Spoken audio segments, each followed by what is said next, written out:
Okay, hello and welcome to the first episode of Spanish with Professor Tanner. My name is Professor Tanner, and today we're going to be talking about definite articles and the gender of nouns. This is one of the really biggest foundations that someone needs to know when they're learning Spanish, and it's always great to go back and review because once you know the articles and how we determine genders of nouns, then we can start forming sentences, which in the next few lessons we're really going to be focusing on is how we could be writing and speaking Spanish as soon as possible. But for right now, let's just stick with basics and let's go through definite articles and genders of nouns. So, number one, what is an article? So in English, an article is a word that is used as a suffix or a prefix of a noun. And we use articles to indicate the type of reference being made by the noun. So some of them include a, an, and the. So down here with examples, there are some examples of articles, and all these sentences are in English. I'm eating a piece of fruit. Clay is an only child. I took the car to the market.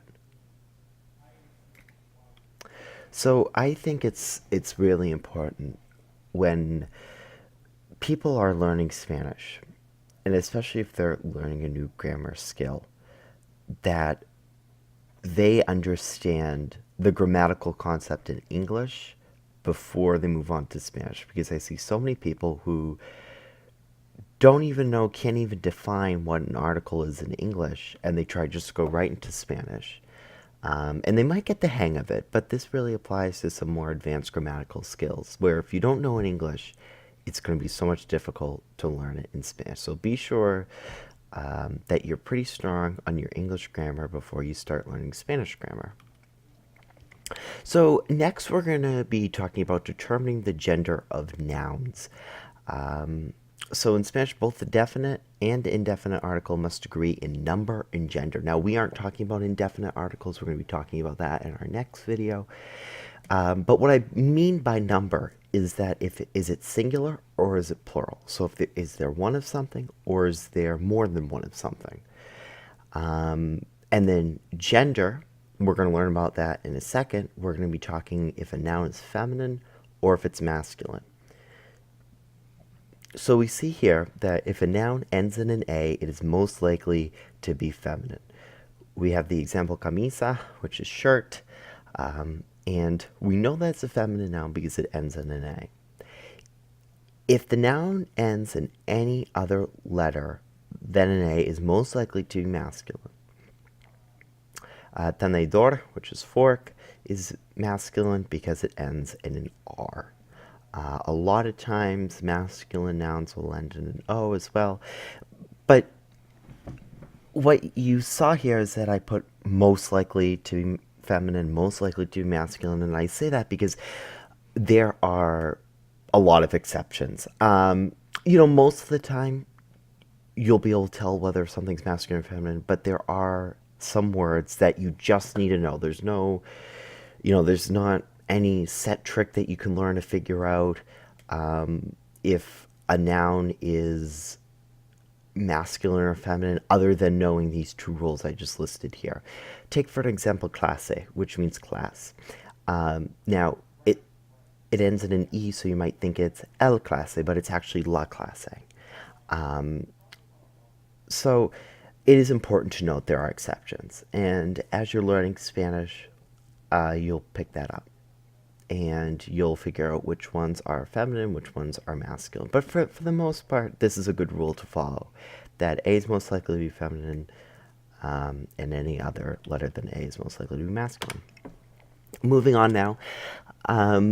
So articles in Spanish, they're a bit more, it's not really that they're more difficult, but rather we have more of them.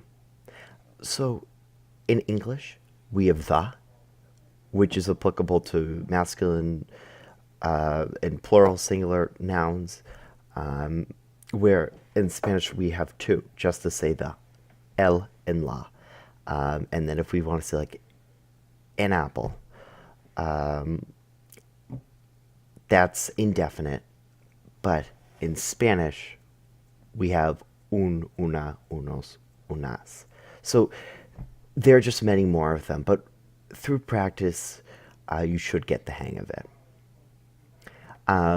So el means the, and it's masculine. It's used for singular nouns. La means the, and it's feminine, and it's used also with singular nouns. So el and la. We have some examples. El pelo, which means the hair. La manzana, which is the apple. Okay, so what I would like you to do now is that if you have a piece of paper, just to take a second, pause the video, and fill in with either el or la. And you can rewind and go play that clip back just to be sure that you know it's el and la. So remember, el is with singular masculine, la is with singular feminine. So pause the video now, do it, and then we'll take a look at a few of the answers. Okay, so these are the answers for the nouns that were listed on the other page. I'm not going to go through all of them, but la pizza, la naranja, el papel, el piso, el gato, la carpeta. So hopefully, maybe you didn't get them all right, but hopefully you got most of them right. And again, it really just takes practice. So now we're going to be talking about making nouns plural. How we make a noun plural is going to be dependent on the ending of the noun. So if the noun ends in a vowel, we're going to add an S. It's simple as that. La bota turns to las botas. So we see here that we have las. So now we're taking our definite article and we're making it plural. And I'm introducing this concept now, but in a future video, I might go over more definite articles. But la turns to las. If a noun ends in a consonant, you add es to the end and the applicable article. And if a noun ends in a z, you have to change that z to a c and then add es. So I have down here la luz, which is lights, and that turns to las luces. El mes turns to las meses. Or excuse me, I'm sorry, that's los meses. There's an error in that. Sorry about that. Plural definite articles. So this was kind of going on what we just learned in the previous slide, but just to kind of talk more about it. So when we have a plural noun, we must use a plural article, because remember, they must agree in number and in gender. So los is masculine and used with plural masculine nouns. Las is feminine, used with plural feminine nouns. So we have some examples down here. Nosotros tenemos los gatos blancos. We have the white cats. And ustedes van a limpiar las puertas. They are going to clean the doors. So we have las puertas and los gatos. So again, gato ends in an O. We have to make it plural, so that turns to gatos, and we use los gatos. Puerta, we got to make that plural, so, and it ends in a vowel, so we make that the puertas, and then we use las. Okay, so I'm going to have you do some more practice. These nouns should look very familiar. They're the same ones that I used in the previous slide, but I think it's best if you work with the same nouns just so that you get used to using them, that you can memorize them. Because in future video series, I'm going to try to stick with the same set of vocabulary just so it's more familiar to you and that you'll learn it instead of using different vocabulary throughout every video. So take a moment now and pause the video and do the same thing as you did before, but just instead of doing with the singular definite, now you're going to do it with the plural definite. Okay, so these are the answers. Now and again, if you aren't 100% on it, then go back and rewatch that part. and you can come back and try it again.